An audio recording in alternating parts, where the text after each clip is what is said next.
Hi, hello. It's your host, Zack Lyman, and you are watching or listening to the Zack Lyman Podcast. And thank you so much for coming back. And if you're new here, thanks for joining us. I have a wonderful episode for you today. It's my good friend, Ian Crowley. He's a stand-up comedian and filmmaker located in Seattle. And we had a great conversation about film and weird comedy and stand-up and our long drive to Oregon. We cover it all in this episode. So if you like any of those things, stay right here. Check it out in a second. But before we get into the episode, I will be in Portland this weekend if you're watching this when it comes out on Friday. I have 2 shows on Friday, 1 show on Saturday. Please come out. You can get tickets at zacklymanpodcast.com and also check out all my upcoming tour dates. So if you don't live in Portland, I might be coming to your city. And if I'm not coming to your city, message me. Let me know. I'd love to see where you guys are. And let's put something together. Let's do something fun. But thank you so much. And let's get right into the episode with my good friend and the very funny Ian. I've known you for months. Yeah. I feel like. Yeah. But I don't remember when. I don't remember when, but I also feel like I've known you for 10 years. Oh, yeah, because of the car ride. Yeah, because we went to Oregon together. Yes, yeah. And we did some gigs out there. Yeah, that was a road trip. That was a road trip. That was a bond. We bonded. Yeah. That was the 10 years.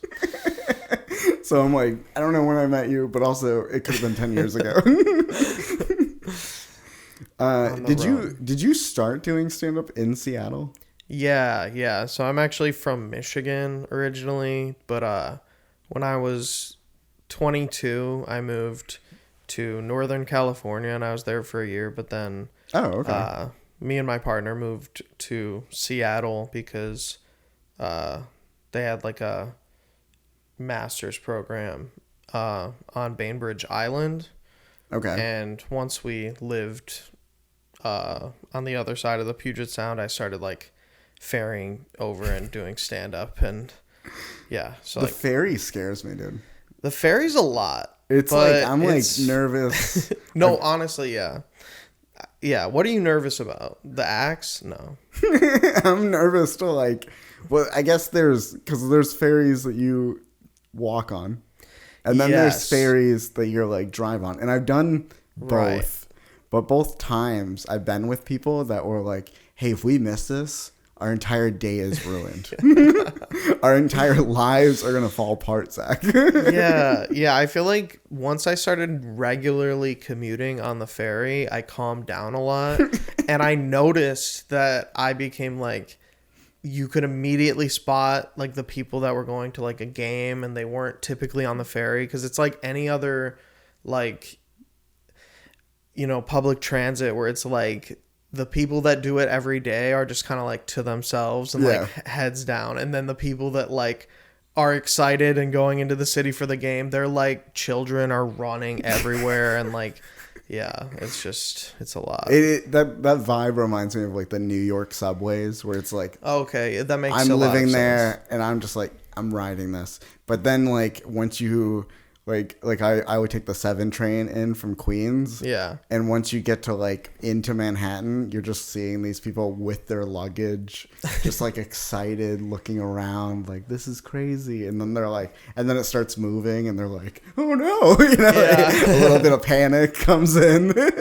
But that's funny. So I can imagine that with ferries, but I'm having I guess I'm on the water now. And also it seems like it only comes every 6 days, so I don't know. And the schedule can be like, oh yeah, it can suck. A ferry crash is slow though. That's all I know. They don't go that far, and it'd be a slow crash. No one gets hurt in a ferry crash. Quote me on that. No, I don't know. I don't know for sure, but there was a ferry crash. I think that it happened last year. No one died. No one was hurt. That's good. Yeah. I'm glad everyone's okay. Yeah, they always are. With the ferries. Yeah. So you started doing stand-up here. Yeah. And then I guess like at what point were you doing stand-up and you're like, I think I could run every alt show in the Seattle area. Yeah, no, but I at first was going to the Comedy Nest at the Rendezvous in Belltown. Okay. It's on Tuesdays, and two comedians there were like, we think that like we have like a lot of people on this list every night. Like I think there needs to be more like queer mics, and I was going there a lot and saw Melina do stand up, and I had never ran a mic. I didn't know if she had either, and I never talked to her, but I DM'd her because I liked her like alt sensibility in her stand up, and I felt like we had similar influences. And then we made Kitchen Sink together, which was like supposed to be like a really variety mic. It's mostly stand up still. That's on Wednesdays, 7:30 at the Rendezvous, same bar. But yeah, then yeah, I felt like producing would be a unique opportunity to meet a lot of people and because I wasn't from Seattle, I don't have like any kind of like friend circle or anything. I was like, I just want to meet a lot of comics, and you can also put yourself up on stage at your own mic and give yourself 1 extra minute, 2 extra minutes. So that's awesome. Like, I don't think he's timing himself. Yeah, they're like, dude, is this an hour? Is he trying a new hour? No, he's every week, huh? Yeah, and it's bad. It's really this guy's a menace. You think you would figure it out from last week? Yeah, he does the same way every time. He's upsetting, yeah. So how quickly did that happen from like starting comedy to like doing that? So yeah, I did stand up in Seattle for a year before I started running any mic. So fast. Yeah, it is fast. That is fast. It is fast. And looking back, like I went through a phase where the mics became like a lot of my time was going to it, but then I kind of was like, listen, I'm going to be the guy with that kind of mic where it's really chill, and the regulars we've cultivated, and like we still get audience, and like it fluctuates like any mic at a bar, but we have really good nights where it's like packed, and we have the group that we've cultivated, and I feel like it's just such a special vibe. But yeah, I feel like it was really quick, and after working a little hard towards those mics, was like, I want to just like do stand up. Like I don't want to be producing. So I don't really have like a passion for producing them. I just started because people I trusted asked me to, and then I started saying yes. And your goal is not to be the king producer of the country. It's definitely still stand up. Like like what's your stand up goals? Yeah. Okay. So when I started doing stand up, it was explicitly like, if I can get paid one time, I will have felt like this weird itch in my brain since I was a kid of like, could you ever succeed at that? And I had people all around me as a kid, like around in my family, that were just like constantly the most extroverted, like types, making jokes and stuff, but like they would always act like getting up on stage was like the most terrifying, and like embarrassing yourself or whatever. And I think in school I found like school projects where you could like kind of be funny in front of the class or whatever. I like learned that I could press through that like terror of and then be really happy with the result. So I am happy that I chose doing stand up, but it was mainly like that itch and wanting to meet people that are writers to make like films with. Making films is I'll be honest, I still have like that strong vibe of like, if I could just get paid I feel like every week I go, if I can just get And then you get paid and you're like, I can't believe they paid me. Yeah, right. I still feel that way. For sure. And yeah, like it's such a good feeling to have instant gratification for like stuff that you worked on. And yeah, I feel like it's a gratifying art form. Yeah. So where's your goals now? Like, yeah. So I'm actually going to move not too long, probably like the summer to Chicago. Okay. Because I'm from the Midwest originally, and I don't feel like I kind of achieved all the goals that I would like to in Seattle when it comes to comedy. Like, no. Like, I mean, like it's gonna be hard leaving Seattle and seeing like all my like friends do like cool stuff, the crazy cool stuff, and like but I like it'll just be the kind of thing where I knew that I was never gonna be in this city forever. Like, right, I was gonna leave eventually, and I'm happy to have had kind of my like my intro to stand up be in this city, and I could really experiment and not be like I said, I didn't know anyone here, so I could kind of like go as crazy as I wanted. And so because it does like with comedy, it always feels like you are starting over completely when you move to a new city. And so it's like it's like you're just I just did it. You just made the move here. Yeah, and it does 100% I'm leaving now. Feel like I started over. Yeah, and I mean, we talked a lot on our journey down to Oregon, Lebanon. I learned that lesson the hard way. I learned that lesson on stage as a lady shouted Lebanon at me. Yeah. But like holding a hot dog, one hand hot dog, the other saying Lebanon.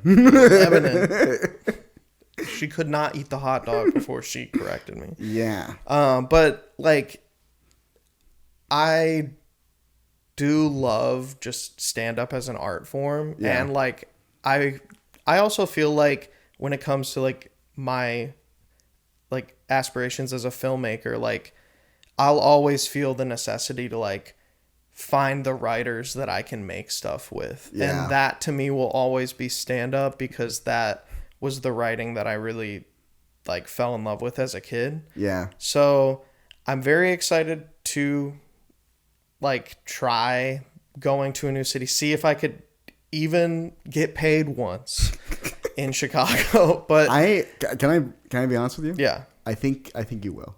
I think you'll get paid at least once. Honestly, that's it. You're making me uncomfortable with how much praise you're giving me right now.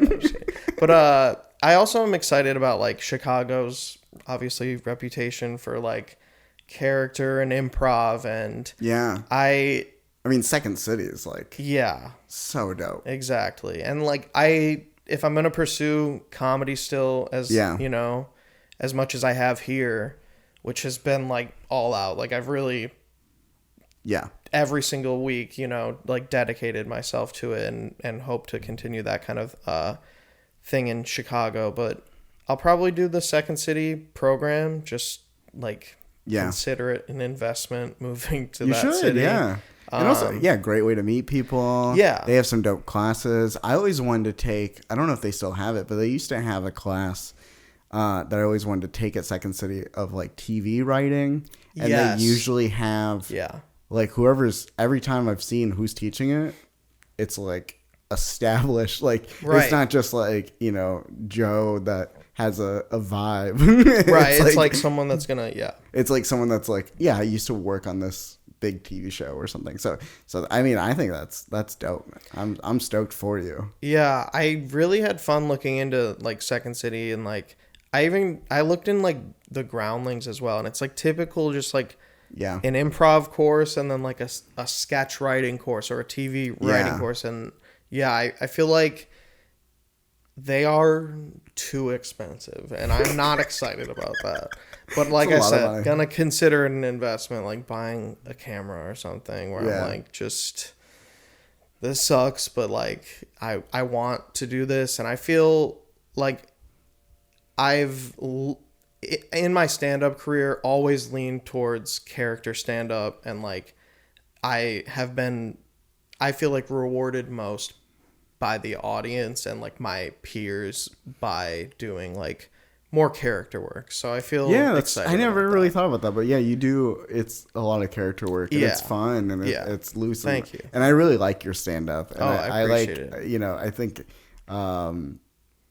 it's just it's like this weird type of comedy that I really enjoy, and so the first time I saw you do stand-up, I'm like, this guy gets it.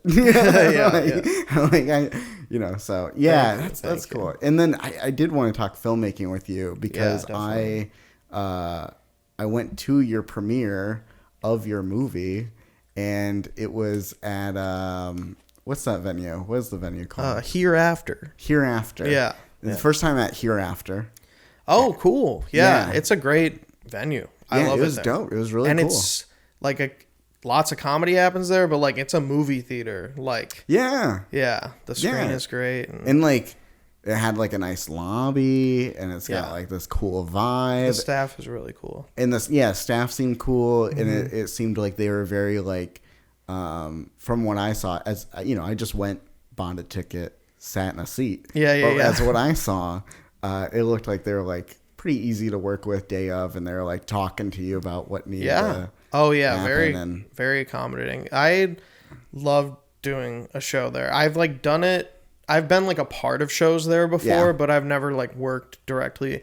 And I just wanted to, because we made these sketches. Panic Shack was the movie where we kind of just like, it was just a bunch of sketches that we made in a row. And they're all kind of like absurd, kind of like horror comedy theme, and I wanted to like play it on a good screen, and I'm happy that we did it at Hereafter. It was a great time, and we just did some stand-up beforehand, me and my buddies who wrote it with me, Spencer and Joan and Gavin. It was dope. It was like it was great to like having these comedians do stand-up, and then to watch the premiere, it like really eased us into it, and it was a good. I mean, you had a good turnout. People were happy. People loved it, and thanks, man. I thought it was great. I thought you did a great job, and I know that you spent a lot of time editing it and working on it, and it was a big project, and it showed. Yeah, thank you. And there was a lot of like fun editing in there too. Yeah. Like very creative, fun choices. Thank you. Yeah, I really I think editing, when it comes to filmmaking, editing's like my passion. And so I feel like with all of the sketches, there was like a slightly different editing voice that I could go with, but just like it was all very the same, but like my editing voice, but I could just experiment with all these very like kitsch, like lo-fi. My dad's friend, Martin McMurray, he's a like painter. Okay. And he's like sold paintings to like David Byrne from the Talking Heads and stuff. It's just like this random connection that my dad's like friends with him at all. And he like showed him Panic Shack, and the quote that I feel like really hit home for me, because it's like what I kind of like, someone putting something into words that you wouldn't, but it's like what I would sell Panic Shack on is, he said it was like, think George Lucas THX films on a Dollar General budget. And I feel like that's like exactly it. Like it was just no money went into this.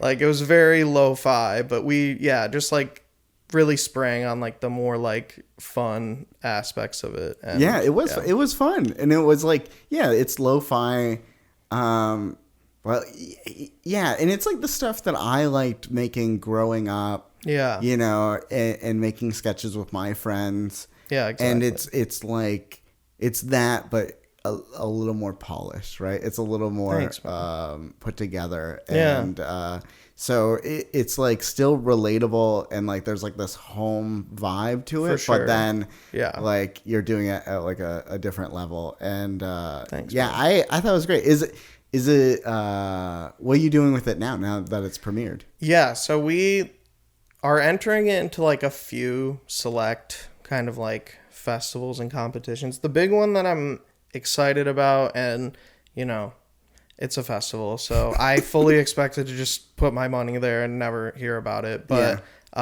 it's the one that is making me not release it fully online yet.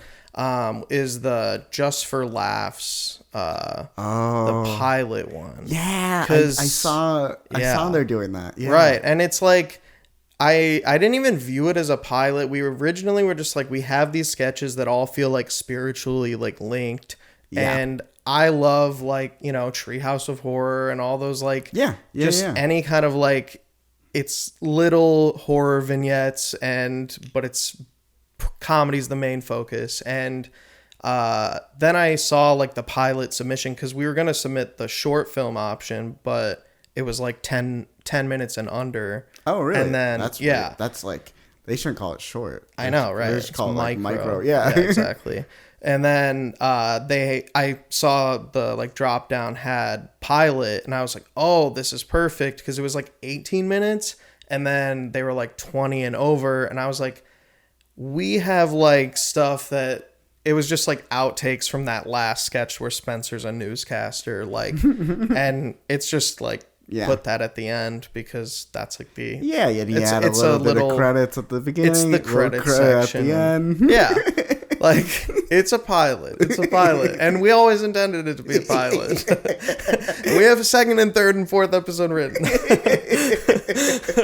Yeah. But I felt like, it could be, I could see it being like a little sketch. Oh, for sure. Or online style show. I could really, I could see you doing, like episode after episode. And it really coming together. And have you heard of Gates Open Washington? Gates Open. Yes.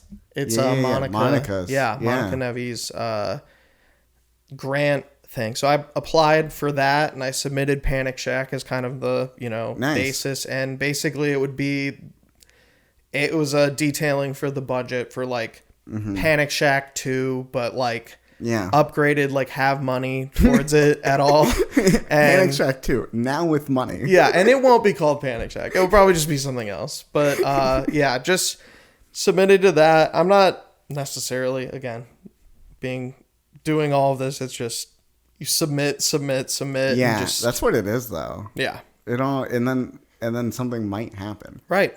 And it's just like it's the classic like quiet mouths don't get fed. Yeah, type of situation. And I felt that with stand-up. Like, it's like you see a lot of people that are just standing in the corner in the dark clubs, and they're like, "Oh, no one's noticing me," and I'm like, "Dude, look around you. Like, you never talk to the people. You don't."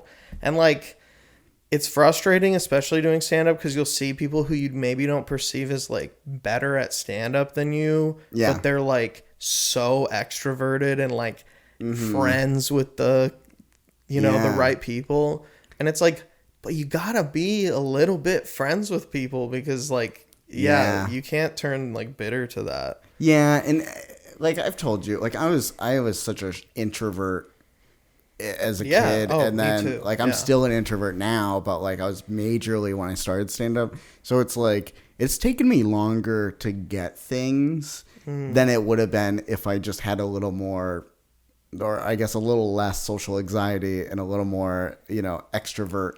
And that's why you see, like, I have friends that are very extrovert, and they kind of excel at certain types of like getting certain things in comedy, like hosting at the clubs faster than I would have, or whatever it is, like, or featuring with comics, or, they're better at like meeting a headliner and being like, hey, can I buy you a beer? Can I hang out with you? And I'm so, I freeze up. Yeah. I mean, I'm like I immediately, we started talking about this. I remembered a time, this is not even that long ago. A handful of years ago, I told a club booker, just in passing, and this was like me pushing outward. I was just like, hey, you know, if you ever need like a host on the weekend, you know, I'm around. And that's like way out of character for me. Yeah. Because I'm so shy. And that booker was like, yeah, what about next week? You know, I was like, oh, that's the worst too, where you're like, oh, it was really that easy. yeah. It was like, well, I've actually I could have just been doing that. I've noticed that because, like we said, I'm moving soon, and I kind of had. We talked about this. You've not seen Max Keeble's Big Move, or wait, have you? Have you seen Max Keeble's Big Move? I don't know what that is. It's a Disney Channel movie. It's fine. So Max Keeble's Big Move is about this kid named Max.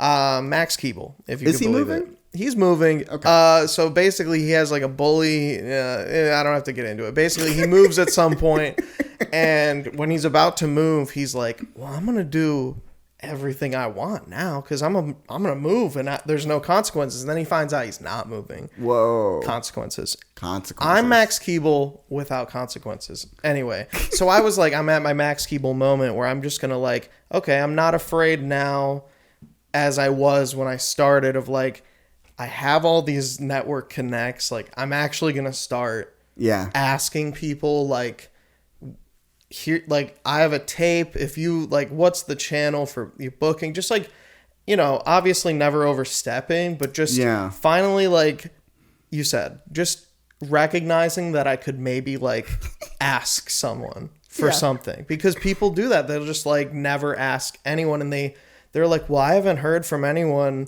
and so I haven't done a show in 6 months. And I'm like, you have to like talk to anyone that's booking a show, because like it is just the thing where if you're not out all the time, and it's rewarded me, like all those people have been so nice, and they're like, oh yeah, like send a tape, or here's a show next week, or like, so it's like, I think I'm gonna take that lesson moving forward where I'm like, you don't have to be so anxious about that. Yeah That's like, I mean, to this day I still have that problem of like, oh man, I gotta send this email, right? Oh my god, talk to this person. I mean, it's like, that's why I like podcasting. It's like, it's just one-on-one, and you and I are not sitting in a loud restaurant and 80 other things are happening, and I'm just anxious about a show we just did or about to do. Right. Yeah. That's why the car ride was so peaceful. The car ride was great. You should have just mic'd us. We should have. On the road. There'd be a lot of long pauses of nothing. Just me looking out the window.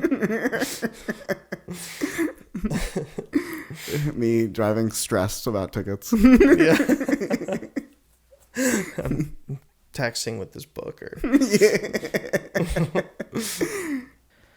The way that I see it in terms, like when I try and really think of like how the most successful I could be in, and that's what you have to think about. Like, I need, to make money, obviously. I feel like stand-up is the way to go, because filmmaking, getting paid for filmmaking, I've tried the freelance videography and editing. It's hard, and I like stand-up a lot, and I think there's a lot of avenues as a stand-up to be a filmmaker. Mm-hmm. Like, if you made it as a stand-up, now you have at least the resources to make some kind of film. Yeah. And I look at people like Connor O'Malley as like the core like inspiration of what I would want to do, where it's like he made all of that self-produced content totally, on his own, and then also like is a stand-up, an accomplished stand-up, and now like I'm sure in the next few years we'll have some kind of like, I mean, he just released Rap World, but like I'm sure there will be like a full scale A24 style Connor O'Malley movie. Like, and so I think I always will be making stuff and like little short films and videos, and releasing them. But I feel like stand-up is the career that I'm pursuing most. Yeah. And I think it's like, You know, because then you could use any goodwill or fame or whatever it could be of stand-up to help make the thing, right? Yeah. It's a little bit. And then, like, for me, like, lately I've been leaning towards, like, documentaries so much, and I'm, like, starting to recognize the correlation between, like, stand-up and documentaries, where it's like, I like telling stories in stand-up, I like telling stories with documentaries. I could do either of them without a crew. Right. I can do it about any John subject. Wilson. Yeah. Yeah. I can just do it whatever. For sure. Yeah. And I think, like, with stand-up, it's like like, if I consider myself editing's my strong suit, through stand-up, I've met actors, I've met writers, I've met people that have expressed interest in just being the mic, like, you know, like running the audio, holding the camera, doing the lights. Like, you just meet a lot of creative people in stand-up as well. Yeah. And so, yeah, I feel like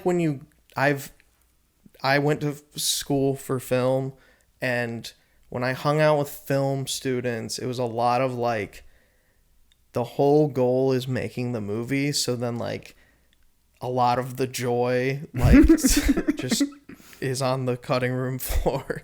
And, like, I think that can get over involved with the process versus, like, stand up. You're just, like, look around and suddenly you have all this talent around you, and you're like, wow, that's, like, a plus to this, you know? Yeah, that is, like, the cool thing with stand-up, because stand-up brings in so many types of people. Yeah. And, like, filmmaking does too, but it's, like... Yeah. A lot of filmmakers where it's like, okay, well, we all can't be the director. Right, yeah, exactly. Like, someone's got to hold the boom mic. And that was something I noticed was, like, in stand-up, a ton of people have stuff they want made, but they're not... Yeah. The editor, they're not the filmmaker. So, like, or they just have no interest of being those other things. Exactly. Yeah, they're not trying to make films. Yeah. But they have great ideas for sketches and great ideas for, you know, movies potentially and stuff. So it's, I think that that's the main goal, stand up, with filmmaking kind of always being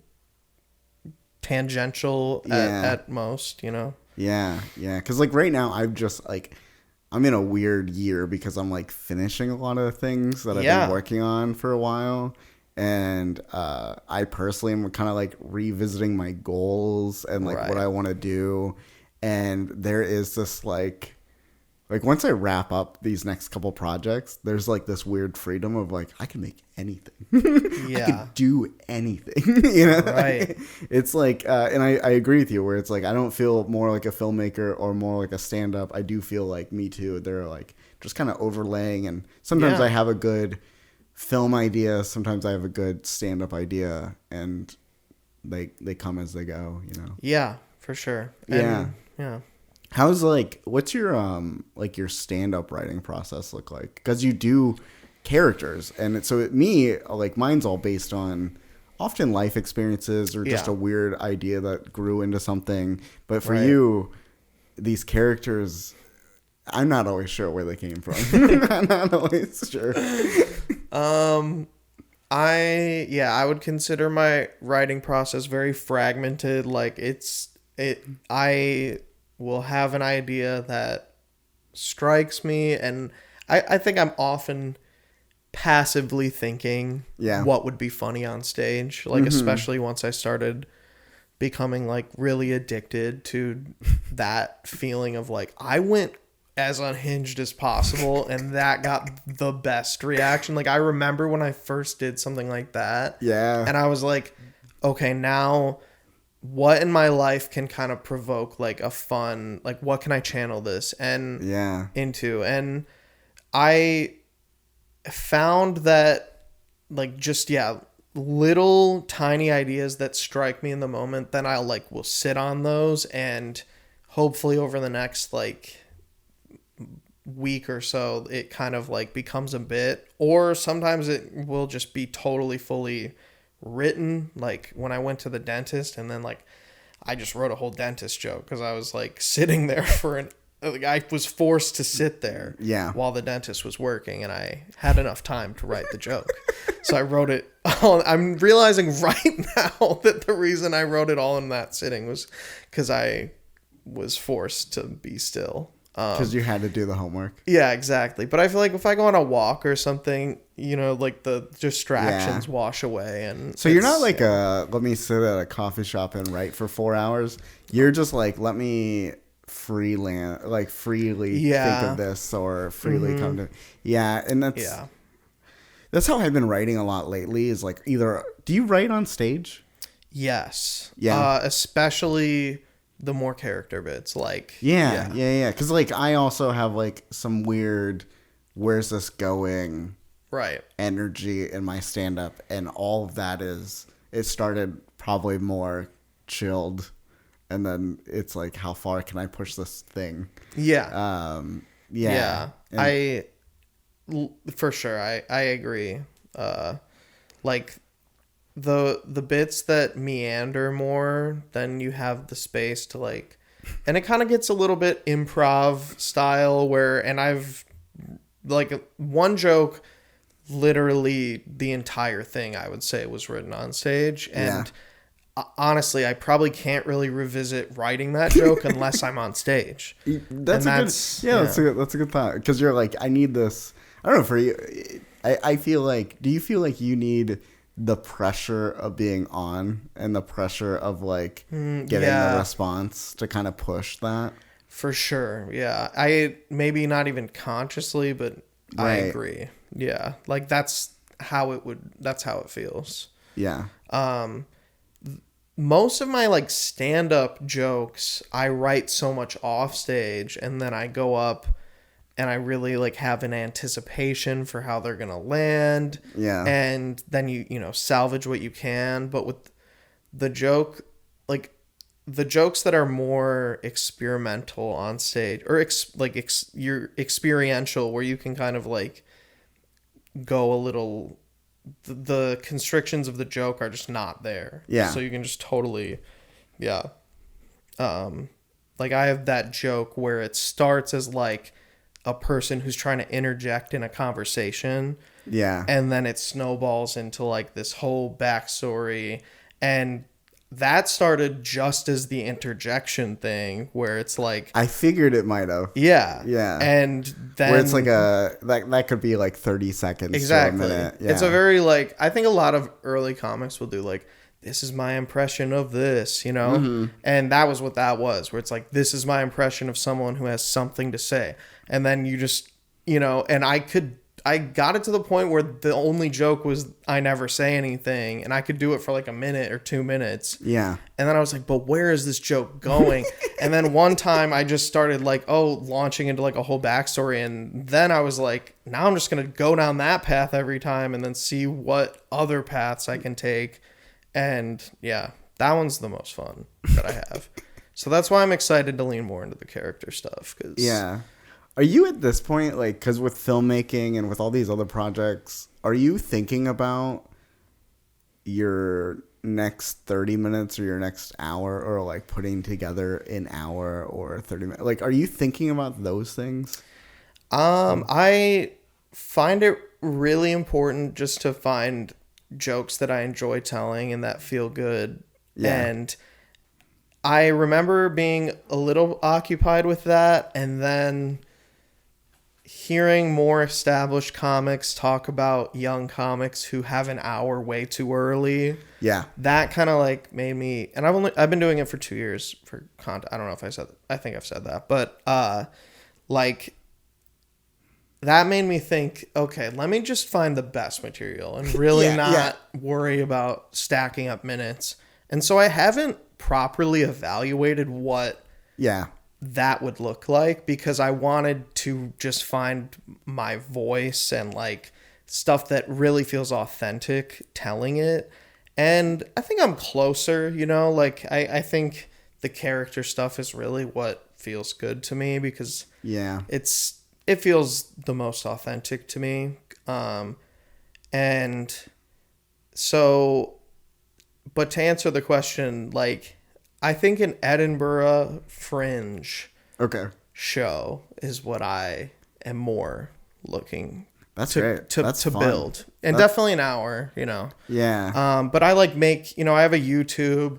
I make like short style, heavily edited content. I am like making, like I told you in your kitchen over here, I'm trying to make like weekly short films where I experiment with like animation and stuff. And that's all stuff I want to take to a show. Like where it's 30 minutes me doing performance, 30 minutes, maybe 20 minutes projector film that I've, shot. That's like my dream. And I think I'm close to like a first iteration of that. That's dope. Like, let me know when you do that because I will come. That's absolutely. Cool. That's it's so funny to me because when I met you, I was for sure that you've been doing it for like 6 years because like you found your voice so quickly. That's and so you kind. like definitely have a certain style and immediately I was like, yeah, this person just knows what they're doing and has figured it out to like their style. So it's which I'm sure like running all these shows and the open mic and just like as much stage that you've had in the last 2 years has just propelled you.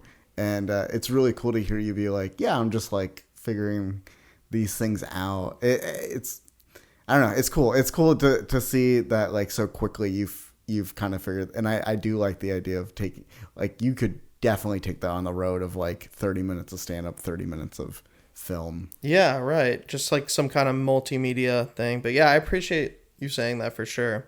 Because when we met, it was such a interesting, like I was filming your show. Is how we met. And that's right. But then the cool thing was we were talking and then you were like, oh yeah, I've been to Kitchen Sink. Like you had been with Cam to the mic and you were talking about how I did at this open mic. I was hosting it as Shout Man, which is a character I do where I'm screaming from the other room. Yeah, which I thought I was like, this is wild and I love it. Yeah, but when you brought up Shout Man, I remember I was like, oh, this guy gets it. That's what you said about me, but that was that moment. I was like, oh, okay, cool.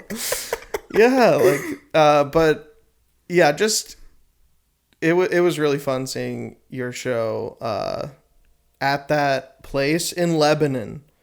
You just like it was a packed house and you did your hour and they ate it up. It was great. It was great. When are you filming your when am I filming my hour? Yeah. May 22nd. May 22nd. You excited? I am excited. Gearing up. I'm also just like, I think I've told you this.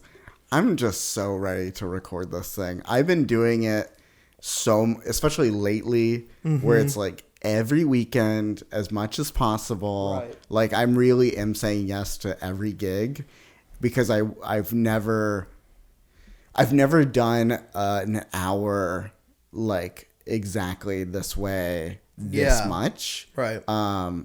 Because I am just like I like to be loose. And so every time I film something, I've always like been loose, but I'm like, I want to see how I can get this fine tuned as possible. Yeah. And even like this last weekend, like I was just at Joker's Comedy Club and even then I changed stuff a little bit, like tweaked it just slightly. Right. And it's like, man, I'm still finding stuff, but I'm so done. Yeah. And then you can really like, have you even thought about what's next, or is it's just May 2nd or May 22nd in your head? Like you're all energy is going towards that, or have you thought about of course I like every day wake up and go, what if I made this entire big project? And then I stop myself and I go, what are you doing? What are you doing? Like chill out for a minute. Yeah, so for sure. Honestly, I'm purposely not trying to make too many plans until like I really want to get May 22nd done, and then as you know, I'm editing it myself too. Yeah. So I'm like really I just want to do that, edit it as quickly as possible, get it out there, and then just figure out what I want to do. And this weekend I started like writing jokes and stuff like that. And like, I'm really excited to be like doing a new 10 here, a new 15 here, and just like seeing maybe how my stand-up is going to change. And how like I'm going to grow as like I'm kind of done with a lot of that stuff. Yeah. Do you find a lot of the like jokes you're writing now, the new jokes, it's still life experience? Is there? It's different. It's a little bit different. Yeah. It's like still like a lot of my voice, how I've written for the last like handful of years for sure. But it's what I'm noticing is that I'm having more like point of views on things. Yeah. And less like, because so much of my stand-up has been like stories or silly things or anxiety driven, right, whatever. And sometimes now lately it's been more point of view of like, this is kind of dumb, or this is cool, or this is, like about topics. Yeah, for sure. More like yeah. So it's definitely, I'm excited to kind of see what happens, and I'm purposely trying to be where it's like I'm just going to be around Seattle, popping and doing 10-minute sets here and there, and I'm excited to do that again. Yeah, for sure. Yeah, for sure. Got any cool shows coming up? Yeah, I got some stuff coming up. Yeah. It's like I'm doing Chadwick's. Like there's a comedy club in Medford. Medford. Let's see if that's how they say it. But yeah. But yeah, there's some stuff coming up. Don't say it too confidently. Yeah. What about you? You got some. Cool. You gotta like. I mean, you've been booked and busy every day. I feel like. Yeah. Trying to stay busy. Like I said, Max Keeble movements. Where I'm trying to be booked. Fill up my calendar as much as possible before I go to Chicago, and then I can, like you said, it's always going to be starting from scratch, but just, I'll have that to show for it, that I'm trying to ingratiate myself more with the major clubs as well. So, yeah. Where can people find you online? I'm Ian Crowley, IANCROWLEY 137 on like everything. That's TikTok. That's X. I don't use it. That's YouTube. That's Instagram.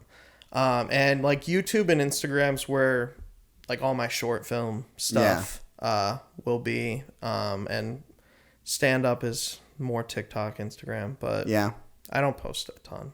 But like I post a ton of movie stuff, but not really a ton of stand-up clips. But come see me do stand-up for sure. Yeah.